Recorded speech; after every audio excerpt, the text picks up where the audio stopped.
నమస్తే శివశక్తి దత్త గారు. మరి మొదటి సినిమాకి ఎప్పుడు ఎలా అవకాశం వచ్చింది? మొదటి సినిమాకి ఇప్పుడు బాంబే 5 సంవత్సరాలు అయిపోయిన తర్వాత దెన్ నా ఇంట్రెస్ట్ కనిపెట్టి మా నాన్నగారు ఎల్వి ప్రసాద్ గారి దగ్గరికి అసిస్టెంట్ డైరెక్టర్గా పంపించారు. He took me as his assistant director 1959. నేను వస్తే ఆఫీస్కి వస్తే లేచున్నారు ఆయన.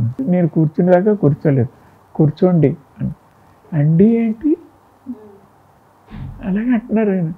సార్ నన్ను మీరు అండి అంటున్నా అనకండి అన్న.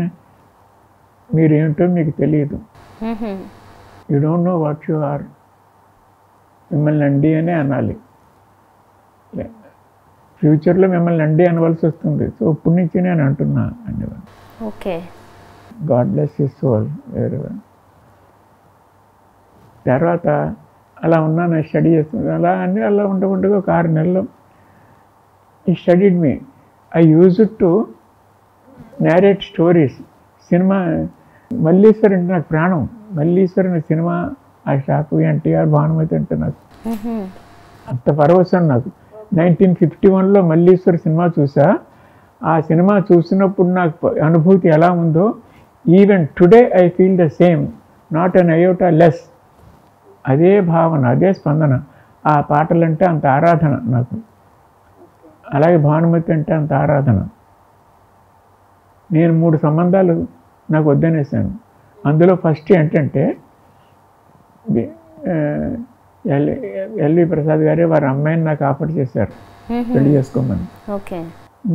అన్నాను. కానీ తర్వాత ఎందుకో అన్ని మాటలన్నీ నడిచిపోయి మా నాన్న ఓకే అనుకున్నారు. Suddenly I felt that she is taller than me. ఒక అనుమానం వచ్చింది నాకు. I wanted to check it out. చూసాం. ఏంటి బాబురావు అంటారు నన్ను. ఏంటి తప్పు కదా, ఇంత దూరం వచ్చాక మళ్ళీ ఇప్పుడు హైట్ చూస్తానంటావు. నో అని మా మేనమాళ్ళు అందరూ ఆపుతున్నారు నన్ను. కాదు ఐ కాంట్ టాలరేట్. నా భార్య నాకంటే పొడుగుంటే నాకు ఇష్టం ఉండదు. ఇది జీవన ప్రయాణం సంబంధించింది. సారీ అని చెప్పేసి చూడాలి అన్నాను. నాకంటే 2 inches టాలర్ కాదు, 2 inches నాట్ అవుట్ రేట్ నాకు వద్దనేసాను. ప్రసాద్ గారు కొంచెం వేరు, కానీ ఓకే మనకు రాదు అనుకున్నాను. అది అయిపోయింది. తర్వాత ఇంకో 2 సంబంధాలు ఇలాగే సేమ్ లాస్ట్ మినిట్లో కుర్చీలో కూర్చోబెట్టి అమ్మాయిని చూపించారు నాకు. అమ్మాయి కుర్చీలో కూర్చుంది అలాగా. ఆ తర్వాత మేము బయటకు అప్పుడు కూడా ఐ ఫెల్ట్ సడన్గా షీ ఈజ్ టాలర్ దాన్ మీ అని అనుమానం వచ్చింది నాకు.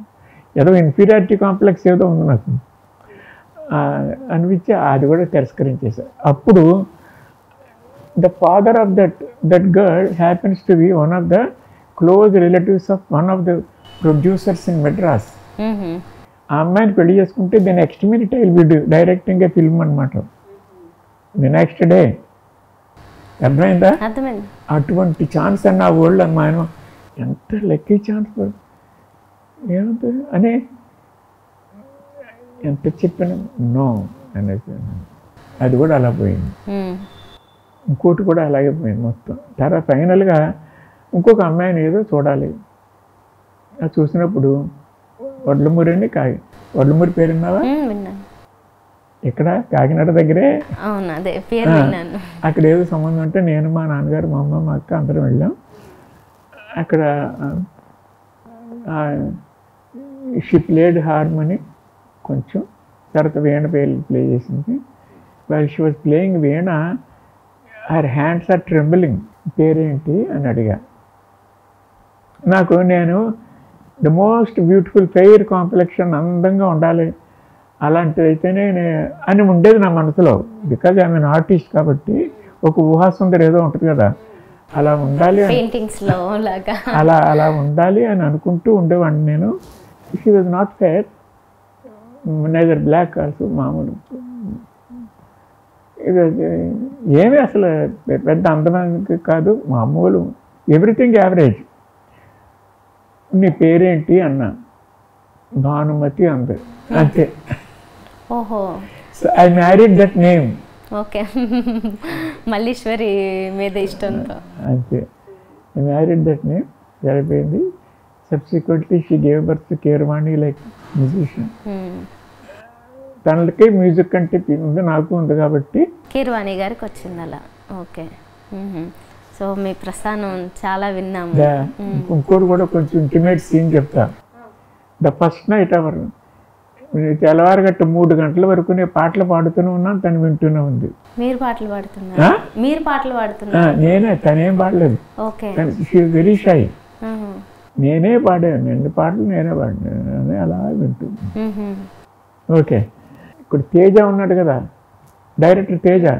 Tejas father one mister JBK Chowdary, J Balaramakrishna Chowdary అని మా అక్క అత్తారింట్లో వాళ్ళు బాగా దగ్గర చుట్టం. నాకు చిన్నప్పటి నుంచి ఫ్రెండ్. వాడు ఆల్రెడీ హేమబర్ధర్ గారు అసిస్టెంట్గా చేశాడు. ఓకే. నన్ను కూడా బాబురావు నువ్వు ఇక్కడ ఛాన్స్ ఉంది, నువ్వు చేరిపో అన్నాడు అనమాట. అంటే ఓకే అన్నాను నేను. గోపాలకృష్ణ అని ఇంకొకడు, నేను, మొత్తం 3 అసిస్టెంట్లు. JBK first assistant, Gopalakrishna second assistant, నేను థర్డ్ అసిస్టెంట్ని. ఓకే.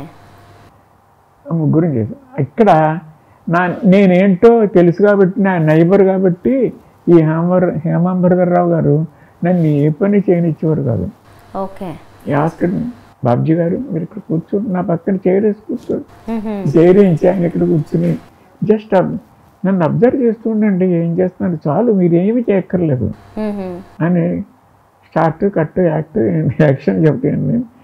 నాకు బోర్గా ఉండేది అనమాట. అందరి దగ్గరికి వెళ్ళి నేనే డైలాగ్ కోచింగ్ ఇవ్వాలి, ఇవన్నీ ఉండేవి అనమాట. నాకు అన్నీ చేసేవాడిని అన్నీ. నేను ఆయన చెప్పిన దానికంటే బెటర్మెంట్ కూడా చేసేవాడిని. నేను అప్రిషియేట్ చేసేవాడు. నో జెలసీ, ఏమీ లేదు.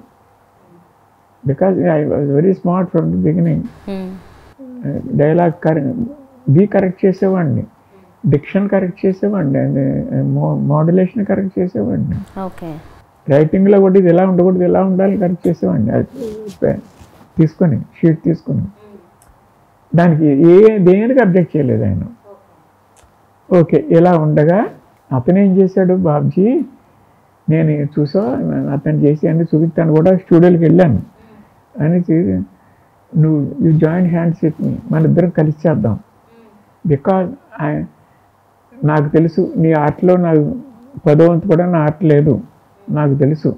నువ్వు రావాలి, నువ్వు స్టూడియో సెట్స్ అన్నీ చేసి నువ్వు బొమ్మలు వేస్తే చాలు. అప్పుడు ఆ రోజుల్లో ఆర్టిస్టులకి గెటప్లన్నీ కూడా ఆర్ట్ డైరెక్టర్ వేసేవాడు. ఆ రోజుల్లో అలవాటు అది. ఓకే.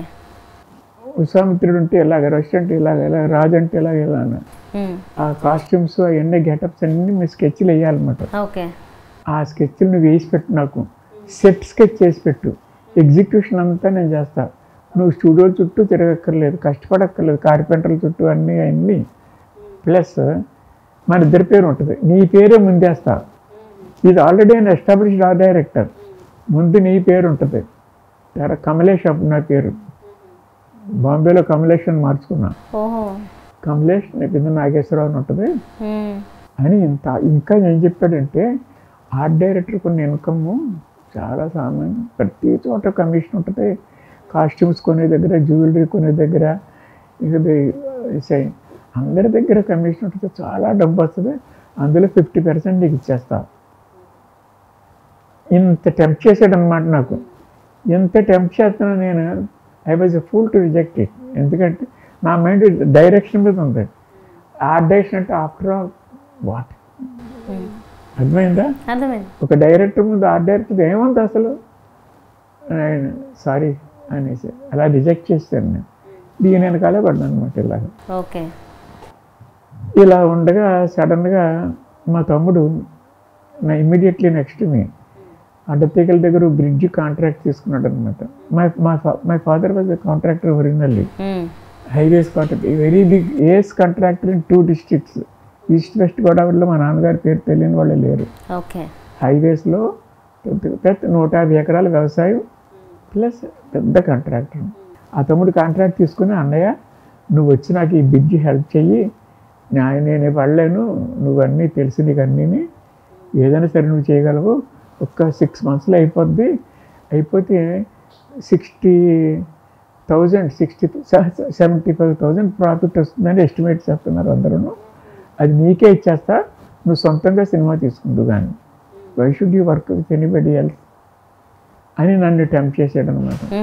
25,000 ఉంటే we can do a picture ఆ రోజుల్లో. ప్రత్యేగాత్మే నన్ను అడిగాడు ఆయన, you bring 25,000 I will do a picture. Okay, మిమ్మల్ని పెట్టి తీస్తా కావాలిస్తే అన్నట్టు. ఓకే, నాకు చాలా ఎంత అన్ని ఇంటర్వ్యూ అన్ని స్క్రీన్ మీద రావాలని ఉండేది కాదు, ఉండేది కానీ ఒక ఇన్ఫీరియారిటీ కాంప్లెక్స్ ఉంది నాకు. ఏంటంటే my voice was ladies voice. అలా ఉంది. ఇప్పుడు భానుమతి పాటలు అన్ని సుశీల పాటలు, ఆవిడ బాల సరస్వతి పాటలు యాజ్ ఇట్ ఈజ్ ఇమిటేట్ చేసేవాడు నేను. ఆ పాటలు అలా పాడటం వల్ల వాయిస్ అలా ఉండిపోయింది అనమాట. వాయిస్ మెచ్యూర్ అవ్వలేదు. ఆ రోజుల్లో ఇంకా డబ్బింగ్ చెప్పడం అది ఇంకా స్టార్ట్ కాలేదు. So my voice doesn't suit అని నేను I kept away from the screen. Okay అది అలా అంటే సో ఆ అటెంప్ట్ అయ్యేదానికి మెడ్రాస్ వచ్చి చెప్పి అక్కడ వైండప్ చేసేసి మా అడ్డతీగల అడవిలోకి వెళ్ళిపోయాను. అక్కడికి ఆ బ్రిడ్జి కానీ దట్ బికేమ్ ఎ ఫ్లాప్. ఆ బ్రిడ్జి సరిగా కట్టలేకపోయాం, ఏమి జరిగింది, ఏదో సో మెనీ ఆబ్స్టకల్స్, ఏమీ లేదు, అనుకున్నది ఏమీ లేదు, ఉభయభ్రష్టత్వం అయిపోయింది ఇక్కడ ఇది అదే అన్నది. ఆ తర్వాత వీ హ్యాపెన్ టు ఇప్పుడు రాయచూర్ డిస్ట్రిక్ట్లో తుంగభద్ర లెఫ్ట్ కెనాల్కు నేనే ఉంటాం నువ్వు, ఎంతోమంది వేలాది మంది మన ఆంధ్రప్రదేశ్ నుంచి అక్కడ వలస వెళ్ళిపోయారు, వేలాది మంది ఫ్యామిలీస్. ఎందుకంటే ఇక్కడ అప్పుడు 5,000 ఎకరం ఉంటే అక్కడ 500కి ఎకరం వచ్చేది. ఇక్కడ 5,000 పెట్టి కొంటే అక్కడ 10 ఎకరాలు కొనుక్కోవచ్చు, డెవలప్ చేసుకోవచ్చు అని అలా ఎంతోమంది వెళ్ళిపోయారు. ఎద్దు బండి అమ్ముకుని వెళ్ళిపోయిన వాళ్ళు ఉన్నారు, వాళ్ళ తర్వాత కోటీశ్వర్లు అయిపోయారు అలాంటి వాళ్ళు. అలాగే ఇప్పుడు మేము 4 బ్రదర్స్, నేను, మా రామకృష్ణ, మా విజయేంద్ర ప్రసాద్, మా బోసు, నలుగురు మా ఆస్తులన్నీ ఇక్కడ అమ్మేసి అక్కడికి వెళ్ళిపోయాం. I acquired 300 acres there. అక్కడ వ్యవసాయం మొదలుపెట్టాం. అలాగా ఏం కొనేసి పెట్టుకుందాం. తర్వాత నాకు ఎంతసేపు మెడ్రాస్ వెళ్ళిపోవాలి మళ్ళీ, ఎంత ఇక్కడ ఈ జంజాటోలో ఎలాగా నాకు వాజ్ ఆల్వేస్ ఎగెన్స్ట్ దట్. ఏం వద్దనయ్యా వీళ్ళందరూ ముగ్గురు ఇంక్లూడింగ్ విజయ్ ప్రసాద్, 1 సంవత్సరం కొనేసాక నేను వెళ్ళిపోదు కానీ అంటుంది, నేను చూసుకుంటాను ఇది. అలా అలా అలా అలా అలాగా స్టక్ అయిపోయింది ఏక లోతుల దాకా అందులో.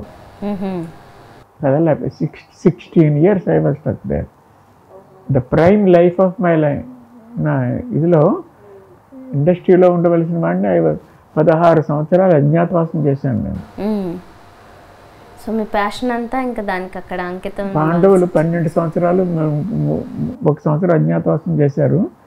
రాముడు 14 ఏళ్ళు చేశాడు, కానీ నేను 16 సంవత్సరాలు చేశాను సినిమాకు దూరం అయిపోయి. సంవత్సరానికి ఒక సినిమా చూస్తే గొప్ప. అక్కడ ఉండవు థియేటర్లు, ఉండవు, ఏముండవు. Used to live in huts. అలా అలా అలా అక్కడ సెటిల్ అయిపోయాను అనమాట. అక్కడి నుంచి ఫైనల్గా నేను ఒక ఎలాగో అని చెప్పినారు, డెస్పరేట్ అయిపోయి మళ్ళీ మెడ్రాస్ వచ్చాను. 82లో వచ్చాం. నేను, విజయేంద్ర ప్రసాద్, ఇంకో తమ్ముడు, బోసాని తమ్ముడు, రామకృష్ణ మాత్రం అక్కడే ఉండి తను అది చూసుకుంటూ ఉండేవాడు. ఆ విధంగా మళ్ళీ కొత్తగా మళ్ళీ ఎంట్రీ.